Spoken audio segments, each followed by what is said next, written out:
Assalamualaikum warahmatullahi wabarakatuh.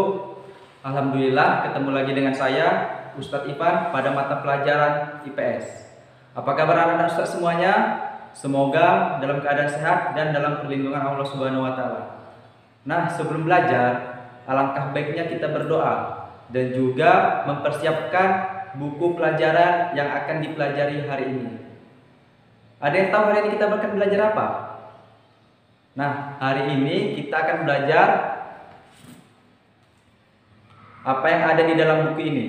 Tahu ini buku apa? Ini adalah atlas. Nah, di atlas ini akan memuat, bisa dilihat, yaitu peta. Jadi, hari ini kita akan belajar mengenai peta.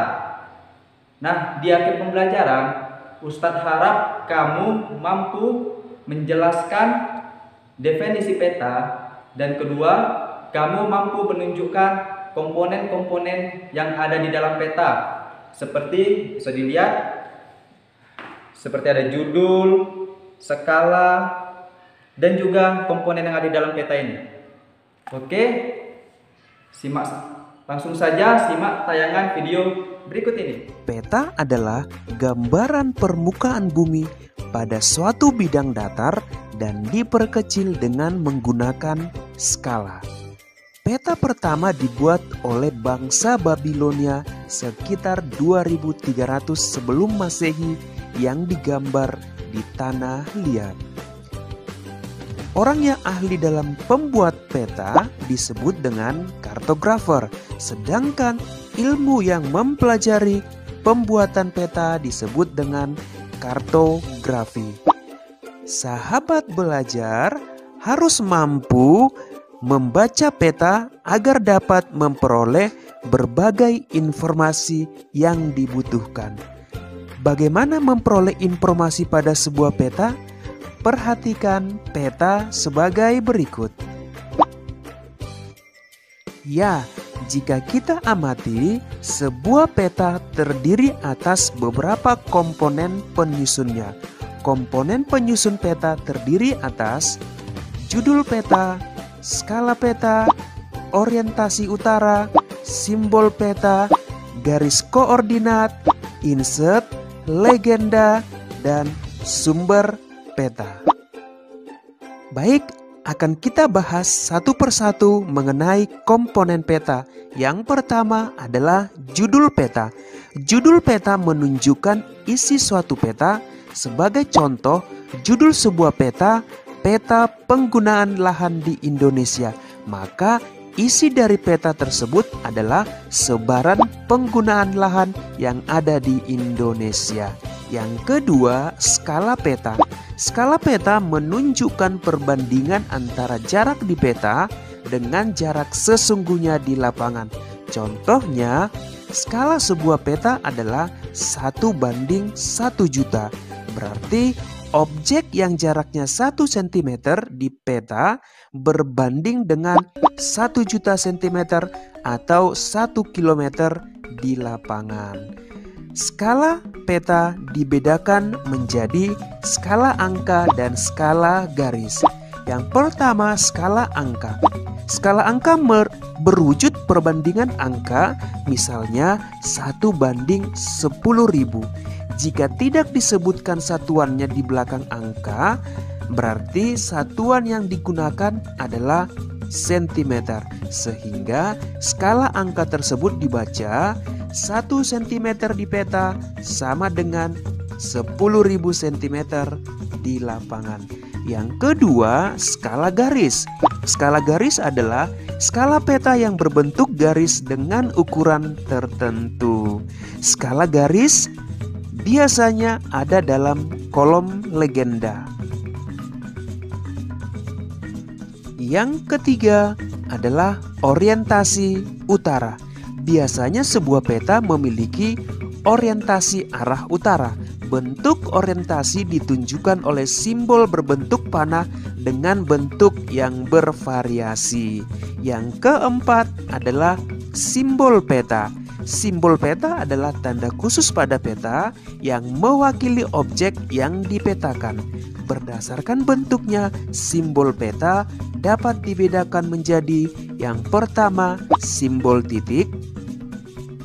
Simbol titik berupa lingkaran, bujur sangkar, segitiga, dan lainnya. Yang kedua, simbol garis. Simbol garis dapat digambar dalam beragam bentuk dan ukuran ketebalan. Simbol jalan biasanya berupa garis kontinu tanpa putus-putus dengan ketebalan sesuai dengan kelas jalannya. Yang ketiga adalah simbol warna. Simbol warna digunakan pada peta dengan aturan tertentu. Tidak sembarang warna dapat digunakan untuk objek-objek tertentu karena ada aturan perpetaan. Misalnya, warna perairan seperti sungai, danau, dan laut diberi warna biru. Jalan diberi warna merah, dan lain-lain. Yang keempat adalah simbol area. Objek yang digambar pada peta biasanya berupa ilustrasi dari objek yang ada di lapangan. Simbol area juga memiliki aturan tertentu dalam pemetaannya.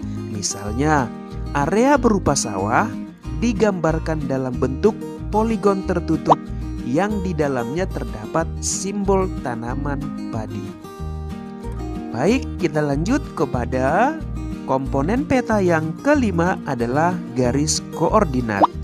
Garis koordinat adalah garis hayal pada peta berupa koordinat peta dalam bentuk garis lintang dan garis bujur. Garis koordinat sangat penting pada peta karena akan menunjukkan lokasi pada peta dibanding lokasi lainnya di permukaan bumi serta menggambarkan karakteristik suatu lokasi atau wilayah yang dipetakan. Begitu ya sahabat mengenai garis koordinat. Yang berikutnya adalah insert. Insert merupakan peta kecil yang ada pada suatu peta untuk menunjukkan lokasi daerah yang dipetakan di antara lokasi lainnya yang lebih luas. Begitu ya sahabat mengenai komponen peta insert. Kita lanjut komponen peta yang berikutnya adalah legenda. Legenda menunjukkan keterangan semua objek yang ada atau muncul pada muka peta. Pada legenda inilah seorang pembaca peta akan mengetahui tentang objek yang ada pada wilayah yang dipetakan. Kemudian yang berikutnya adalah sumber peta. Sumber peta menunjukkan orang atau lembaga yang membuat peta. Dari sumber peta inilah diperoleh informasi untuk pembuat peta sehingga bisa dinilai kualitas peta yang dihasilkan. Begitu ya sahabat mengenai pengertian peta dan komponen. Sahabat belajar, tahukah kamu orang yang pertama sekali membuat peta dunia? Ya, jawabannya adalah Anaximander dan Eratosthenes. Mereka adalah orang yang berjasa dalam pembuatan peta dunia pertama. Mereka adalah ilmuwan Yunani. Begitu ya sahabat penjelasan mengenai pemahaman lokasi melalui peta. Bagaimana anak-anak? Apakah sudah mengerti dengan materi kita hari ini? Jika belum, silahkan putar kembali tayangan video pembelajaran tadi. Nah, jika sudah, silahkan kerjakan tugas yang telah Ustadz berikan, yaitu merangkum atau membuat rangkuman tentang materi pelajaran kita hari ini, yaitu mengenai peta dan juga komponen-komponen yang terdapat dalam peta beserta fungsinya. Sekian untuk hari ini. Tetap semangat ya dalam menjalankan aktivitasnya dan juga patuhi protokol kesehatan. Terima kasih. Assalamualaikum warahmatullahi wabarakatuh.